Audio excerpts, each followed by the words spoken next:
নেপালের যে প্রধানমন্ত্রী বলেন ডিরেক্ট করে দিছে মোদিরে যে দেখা করতে হলে মোদিরে পাঠা।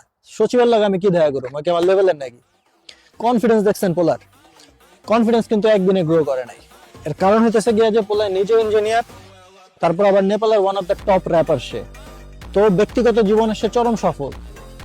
তারপর আরেকটার দিকে তাকান, এই যে তামিলনাড়ুর বিজয় যে হয়েছে, পাত্তায় দেয় নাই মোদিরে। ঠিকই ওই রাজীব গান্ধীর সাথে ডিল করে সিএম হয়ে গেছে।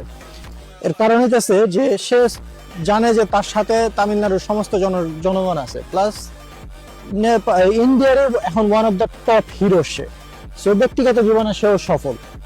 তো এই কারণেই মনে করেন যে কনফিডেন্স গুলো গ্রো করতে পারছে। তারপর আরো একজন রাষ্ট্রপ্রধানের দিকে তাকান, যেমন আমেরিকার ডোনাল্ড ট্রাম্প। বাইডেন যখন ক্ষমতা ছিল, রাশিয়া ইউক্রেনে অ্যাটাক করার সাহস পাইছিল, কিন্তু এই বাইডেন যদি না থেকে ডোনাল্ড ট্রাম্প থাকতো, জীবনও সাহসটা পাইতো না।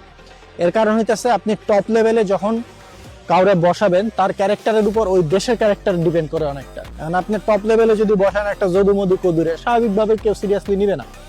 ডক্টর মোহাম্মদ ইউনূসের কথা চিন্তা করেন, বাংলাদেশের উপদেষ্টা হওয়ার আগে পুরো দুনিয়া তারে চিনে, শুধুমাত্র তার পার্সোনাল লবিং এর কারণে, প্লাস সে নোবেল পিস প্রাইজ উইনার। কতটা ইম্পর্টেন্ট রোল সে প্লে করে দুনিয়ায়। তো আপনি যখন একটা দেশের রাষ্ট্রপ্রধান হবেন, তখন আপনার এই ধরনের ক্যাপাসিটি থাকা লাগবে, আদারওয়াইজ কেউ আপনার গোনায় ধরবে না।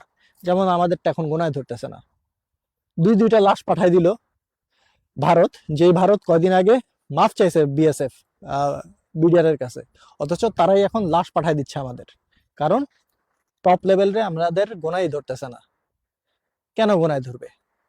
যার একমাত্র যোগ্যতা হইতেছে তার বাপের নাম, যার একমাত্র অ্যাচিভমেন্ট তার বাপের নাম, তারা একটা মানুষ কেন গোনায় ধরবে? একটা এত বড় একটা দেশ কেন গোনায় ধরবে?